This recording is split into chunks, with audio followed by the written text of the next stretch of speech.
Dear students, in the previous class we have worked out the problems related to the types of support, types of beams and reactions involved into that. We have seen that how the reactions are, how it is found out and how the forces are converted into a point load.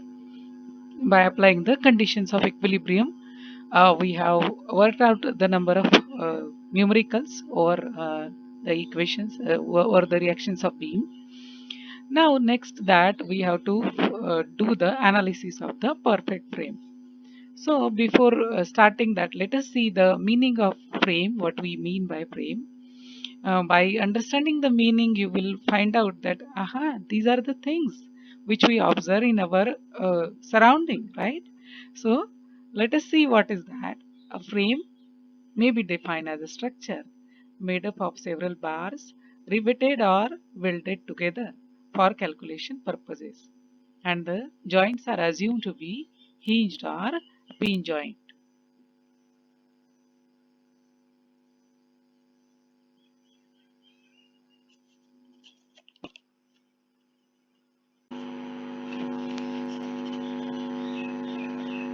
So perfect frame is that which is made up of members just sufficient to keep it in equilibrium when loaded without any change in its shape. So there is one condition to check whether the given frame is perfect or not. We will see that. So here we can see a simple example is given. A 3/4 member with 3 joints frame is given, and the number of members in a perfect frame may also be expressed by the relation here n is equal to 2j minus 3. So that is where n is equal to number of members and j is equal to number of joints. So in this simple equation you can easily find out that here the number of members, you can see that n is equal to 3,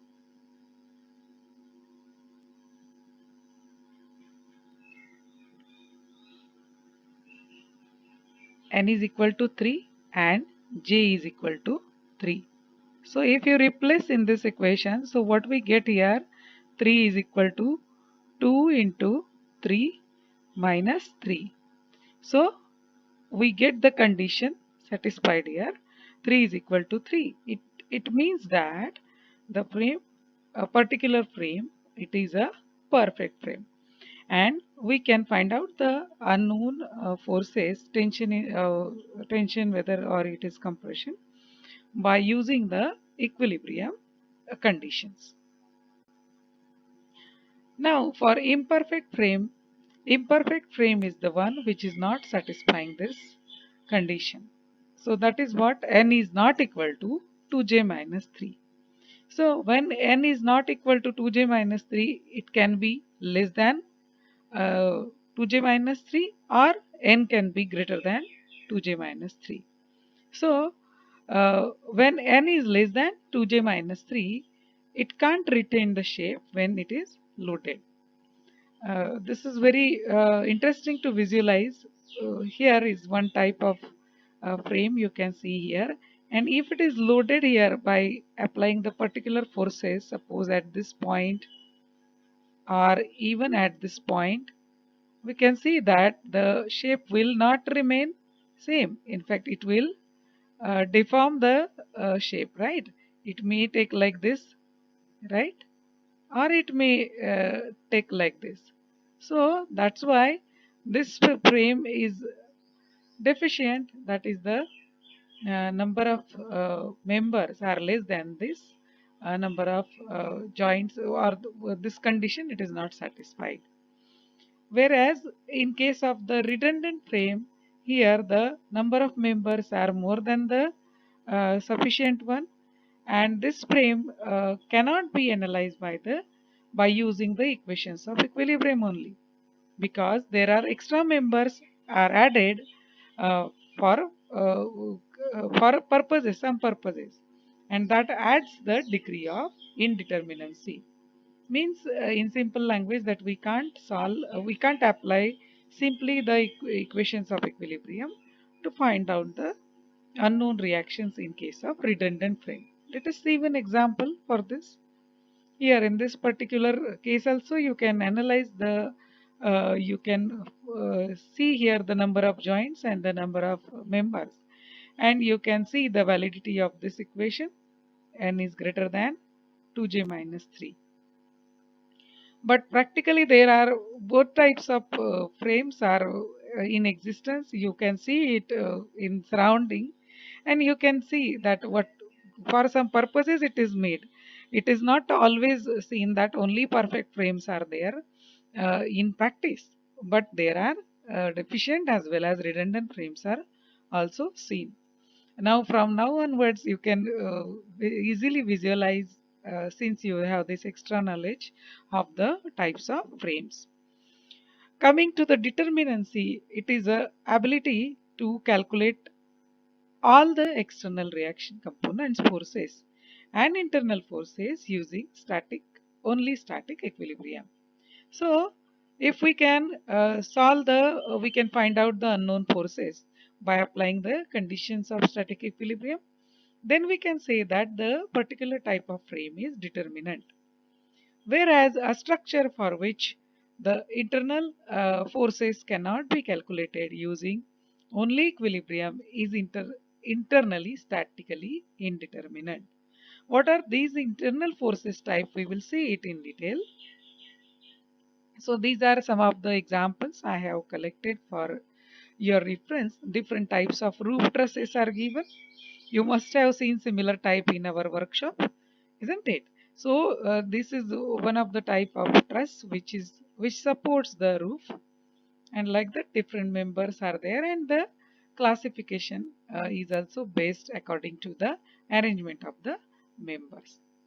Similarly, we have here you can see the different uh, types, different definitions or meaning of this truss, frames and machines. It is very important to well understand the difference between these three, because we will often encounter in this module about this with these three words. So first of all, truss is the one which is having members of two force members only.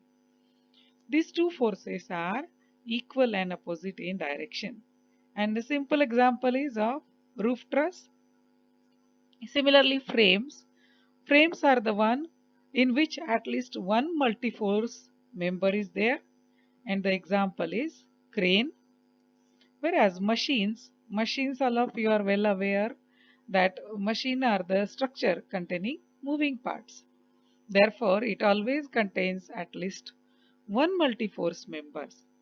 And the example is a simple example, screw jack. You must have seen that to lift the cup above upward direction and downward direction, we need to rotate the handle. So here the at least one multi-force member is there. So for coming to the internal forces acting in the member, here let us see what are those. So stress, all of you are aware the meaning of stress. When a body is acting upon by the forces, the internal force which transmitted through the body is known as stress. Now there are two types of stresses we will interact in this particular module.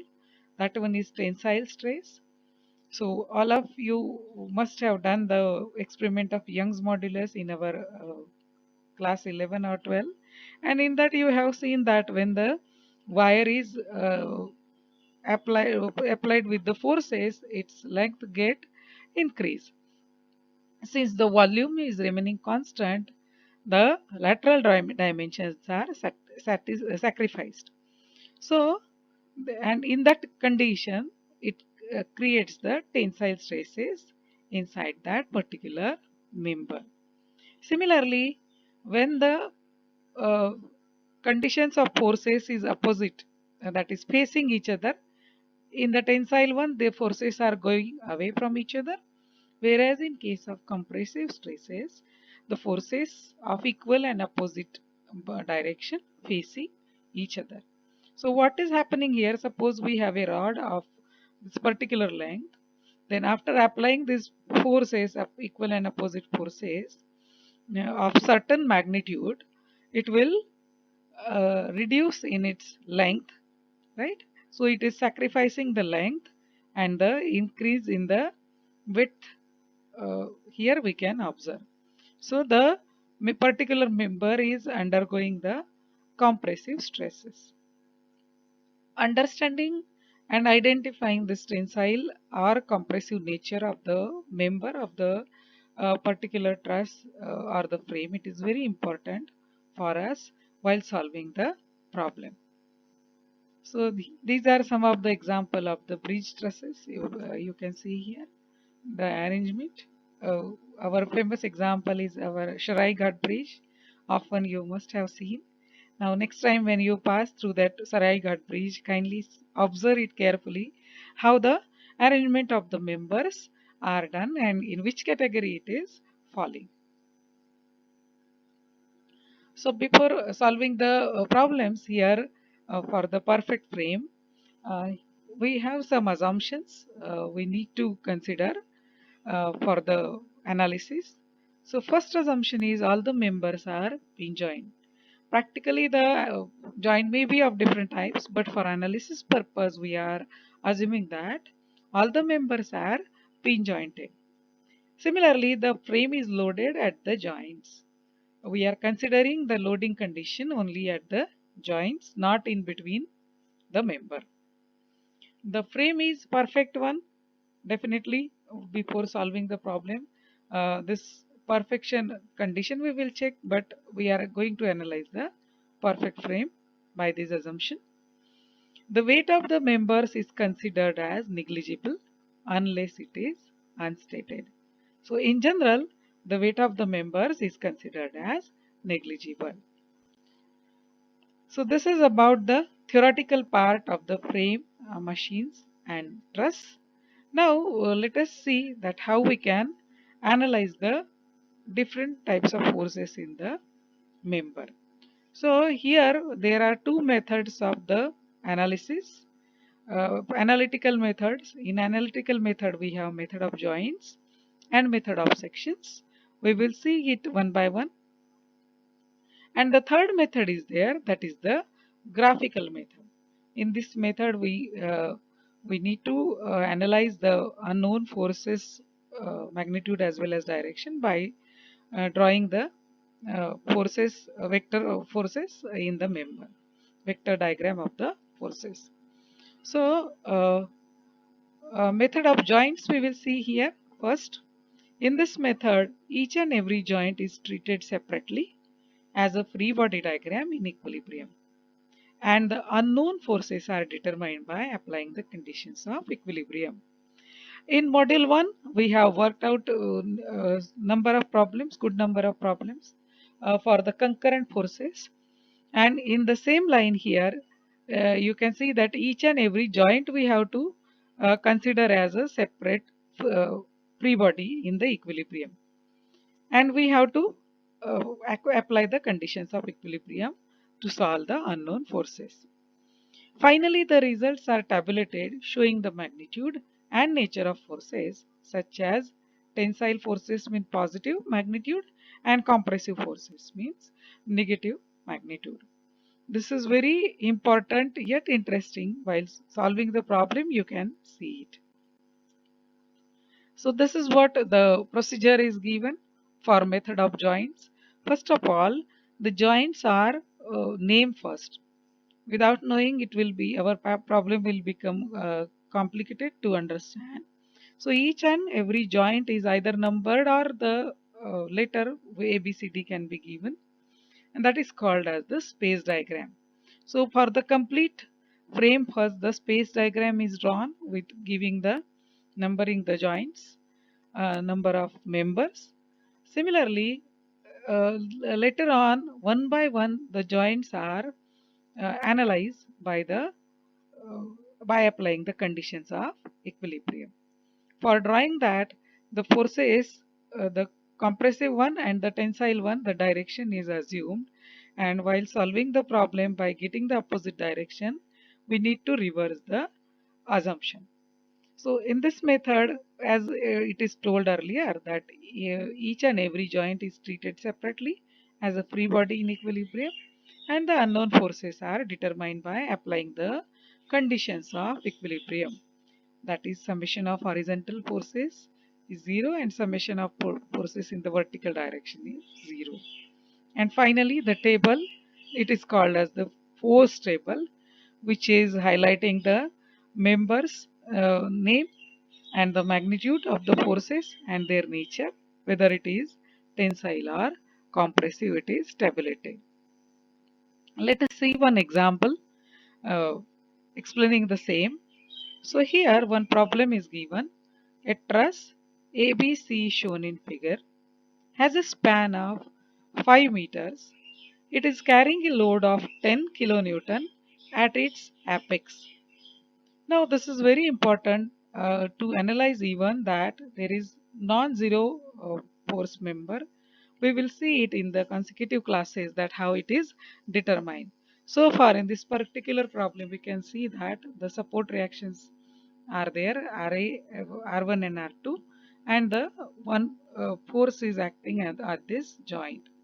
So there is no non-zero force member, and we need to find out the forces in the member AB, BC, and member AC. Now if you observe this, this is the three member truss and three joints are there. So applying the conditions of perfection, whether it is perfect or not, what we are getting that the given frame is perfect one. Once we have ensured that, then we can solve the problem by our method of by applying the conditions of equilibrium. So here I have drawn this diagram separately just to see the geometry, trigonometry involved into that, and we may need to find out the different distances. For example, this particular force 10 kilonewton acting vertically, so its line of action is going like this. So if we can find out this particular distance from this, then we can use the angles involved and the simple trigonometry. So from the geometry of the truss, the load 10 kilonewton is acting at 1.2 meter from left hand support, that is B, and 3.75 meter from C. So this you can easily, that if we put a you can see here that if we put a extra vertical line, that is line of action of this particular force 10 kilonewton, then we will get a point intersecting here perpendicular on this point BC. Let us give this point as DE. So the distance BD we can see from the geometry. You can easily take it out by taking cos theta of this particular angle, this particular side R, by solving it through the this by breaking it into two right angle triangle, this one and this one. So this bigger triangle is again right angle triangle, and we get this diagonal as uh, since this included angle is 60, then we can find out this side and we can find out this side and we can find out these distances. So whichever way you find out the easiest one and the shortest one, you can apply your knowledge of trigonometry and you can get the quick answer. So this is the distance BD is 1.25 we get, and the distance BC or CD it is 3.75 meter, right? Now applying the third condition of equilibrium here, you can see that uh, if we take the bending moment about this point B, then what we get here, that this particular force 10 kilonewton, it is offering the clockwise bending moment for point towards point uh, from B to D, right? Sorry, from D to B. Similarly, if we consider this reaction R2, then it is offering anti-clockwise reaction towards point B. So if we write the equation for the moment, then what we are getting here, R2 into perpendicular distance 5 is equal to 10 into 1.25, and by solving this, what we are getting here, the value of R2 as 1.25 kilonewton. You can do the calculation yourself and you can see it. Here, one more point I just would like to uh, attract you people, that for this particular problem, for this particular joint, in fact, for the problem, you can say that for each joint there are three members, isn't it? So if we can easily find out the angles, included angle, uh, particular for this joint, you can say that this is the joint, and you can observe here that this particular point A, here there are three members. One is moving in the downward direction, that is 10 kilonewton. Then this member, I am just giving the name, this is A, right? So if I find give this as tension in AB, and this one is tension in BC, right? So, and if this angle is 90 degrees, so this will be opposite angle, so it will be 90 degree. You can easily put a horizontal line and you can find out this angle, and hence this included angle and this angle, isn't it? And you know this force as 10 kilonewton, so you can easily apply the Lami's theorem and you can find out the forces, both the forces in one step, right? So that is also cross check, counter check you can do, and you can find out the unknown. Similarly, let us move towards the next point. Now consider the free body diagram for joint B. So for this particular joint B, it is again very important uh, to give the direction. Now you see this part very carefully, dear students. So we have already found out the forces here. We have found out R2, and by applying the next condition of equilibrium, that summation of all the forces in vertical direction is 0. So what we get here, that R1 plus R2 is equal to our total force is 10.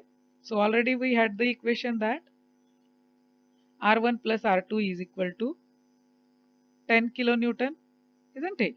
So if we uh, know one of the unknown force, that is reaction R2, then we can easily find out the another one, that is R1, and that value is coming as 7.5 kilonewton. So when we are analyzing this joint B at points B and C respectively, and what values we have get here, that is R2 is equal to 2.5 kilonewton and R1 is equal to 7.5 kilonewton. Here the procedure is common, dear students, that we have to apply the conditions of equilibrium for the whole system at first to find out the support reactions. First of all, by taking the moment, and then by resolving the forces, most probably vertically. So here we have calculated those value. Now let us consider the equilibrium, all these joints one by one. So first of all, let us consider this joint B particularly, and let us try to draw the free body diagram. So in this free body diagram, we have already got the direction of this support vertically upward. Magnitude also we have got 7.5 kilonewton. Now for this member AB and member BC, we need to assign the direction. So if we assign the direction meaningfully, first of all, then our rest of the work becomes bit easier. How it is done, you listen carefully. First of all, here vertical reaction we have got here. Now to balance it, we need the opposite direction, equal and opposite. So when we draw the free body diagram here, vertical direction already we have got obtained, and to balance that vertical direction, uh, we need the opposite direction, isn't it? First of all, we are talking about the direction here because we have to assign the direction. Then this downward direction we can obtain only when we can assign this direction to this member AB, downward direction, isn't it? Because when we resolve this downward inclined component, we will get the component in the y direction like this, and in the x direction uh, towards the left side. So in this way, we can fulfill this particular equal and opposite direction, right? Equal, we will get the magnitude, but at present about the direction. So now what is happening here, when we are assigning in the downward direction, we are getting the horizontal direction towards left. Now to balance it, we need a direction towards right, and that is the reason we are assigning this particular component BC towards the right. Once this direction we have fixed, then we are free to apply the conditions of equilibrium again and to resolve the forces. Now here, resolving the forces vertically, what we get here, we have already assumed the directions of PAB and PAC as shown here. PAB in the downward direction and PBC in the leftward direction. So what we get here, that PAB sine 60 is equal to 7.5. Resolving it vertically, we have vertical component of this AB and a vertical reaction 7.5 kilonewton.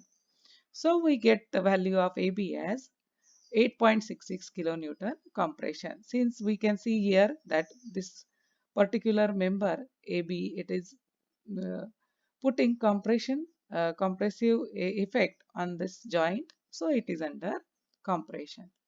Once we get this value, then we will resolve it horizontally so that we can get the another value. So this is what, by resolving it horizontally, we get the value of PBC, right? Horizontal member PBC. By replacing this value of PAB, we get, so PAB cos 60 is equal to PBC. So we get the value of PBC as 4.33 kilonewton.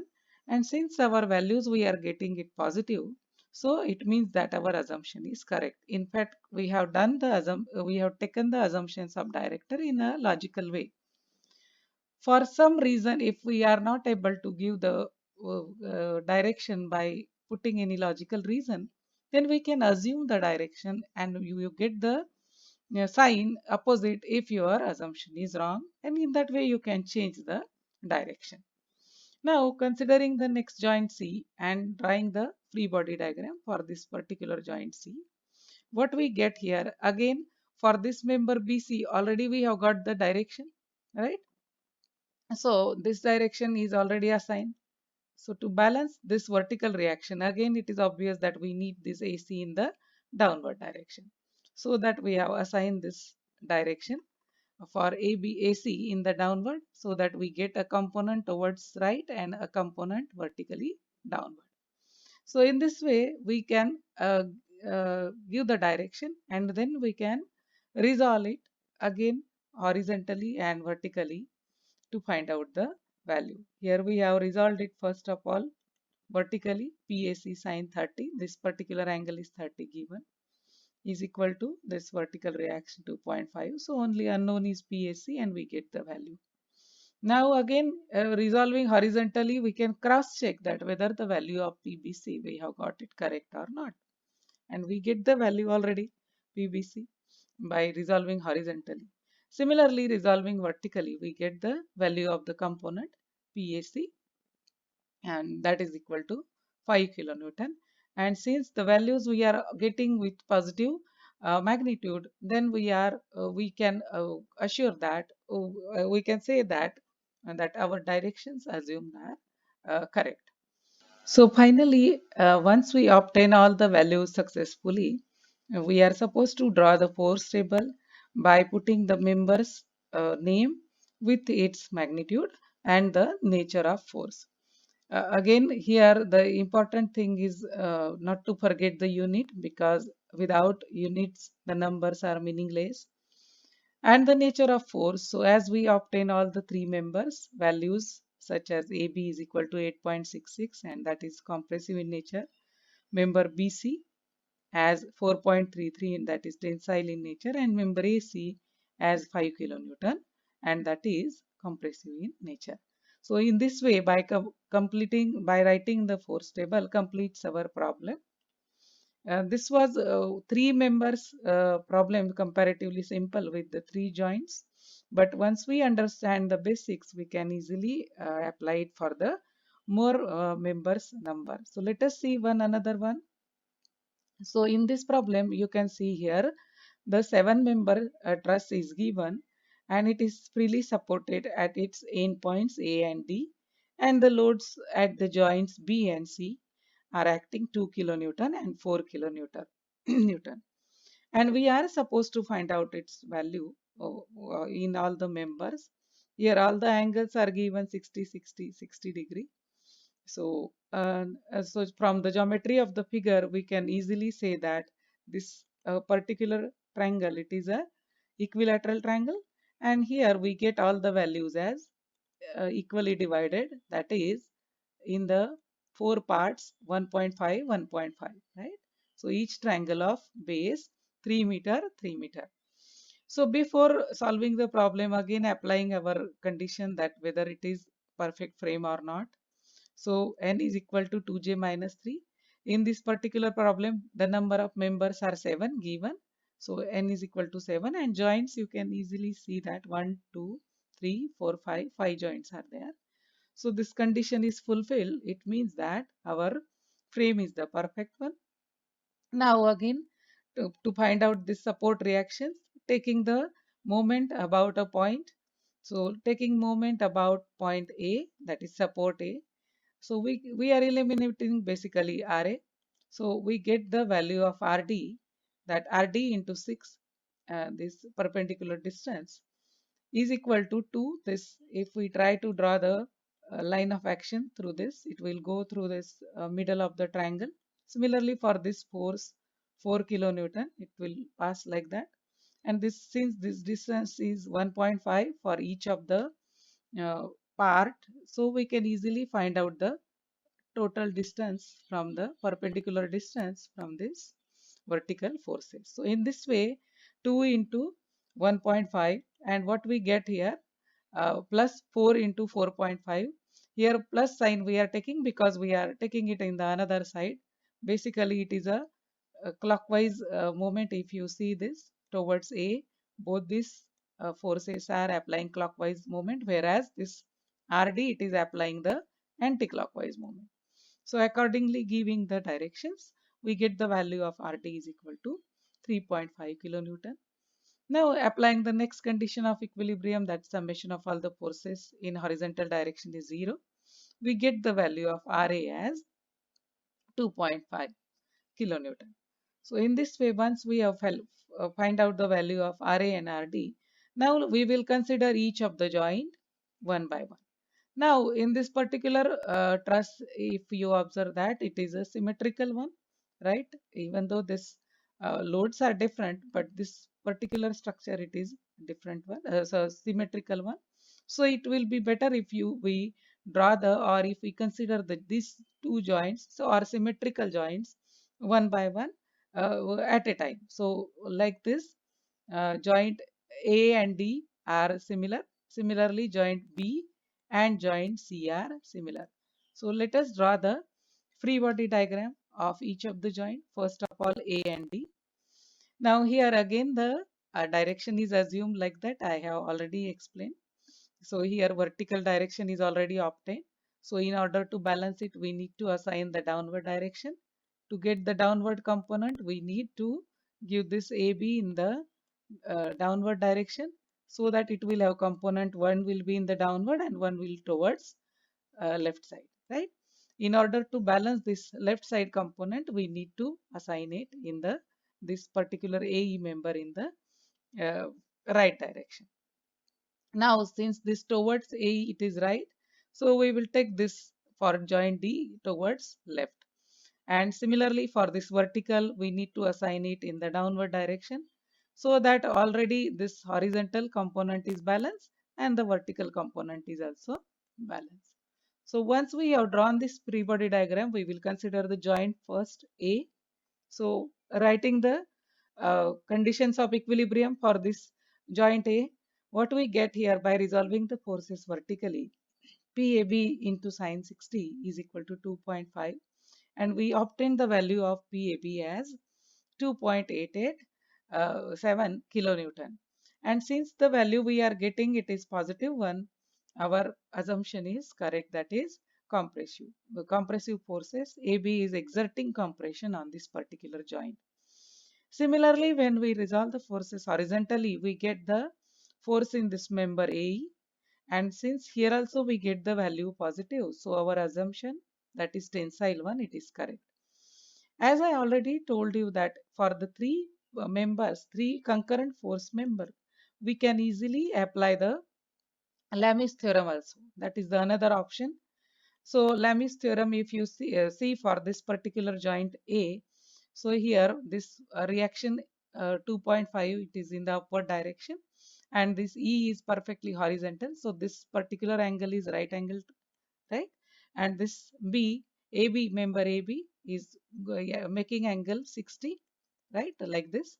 So this angle is 60 degree. So what we get, we can find out all the values of the angles, and we can apply the Lamis theorem very easily. We can this 90, then this one is 90 plus 60, and the remaining one you can easily find out by deducting this summation from 360.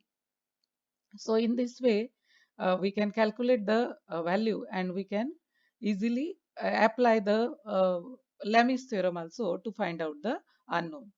Now, once we have got this value for this member AE and AB, let us try to draw the free body. Let us try to resolve these forces for this particular point D. We have already done the free body diagram. So, considering the joint D and assuming the direction as we have already taken and resolving it vertically, we get the value of member PCD as 4.042 when we resolve it vertically. And since the value is positive 1, again this one, that our assumption is correct, right? Now resolving it horizontally, will get the value of the member DE, right? So that we are getting the value as 2.021 kilonewton. And again it is positive. It means that our assumption is correct. Now for this member B and member C, joint B and joint C, if we again draw the simultaneously free body diagram. So in this way, already for this member AB, we have got the direction. Similarly, for member CD, we have got the direction. Now to balance it, we can assign this horizontal member the direction like this. And for this particular member B, we can just assume the directions. So here I am assuming the direction in the downward direction, and here I am assuming it in the upward direction. Now it is already told that if we are assuming, then we can cross check our assumption by getting the sign. So here in this particular member, we have already got the value of PAB, right? So this value is known to us. Now when we will try to resolve the values in the vertical and horizontal direction, first when we resolve it vertically, only unknown member is BE.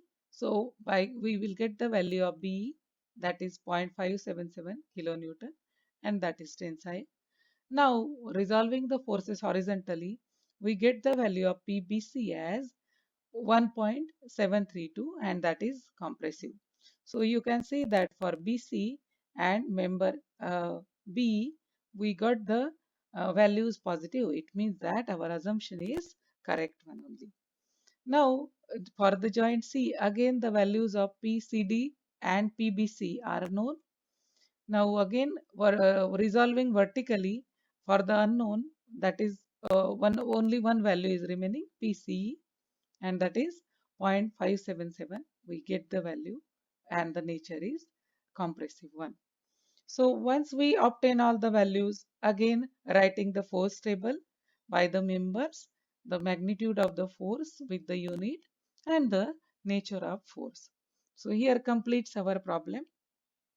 Next, we have another frame of 6-meter span carrying a central load of 10 kilonewton as shown.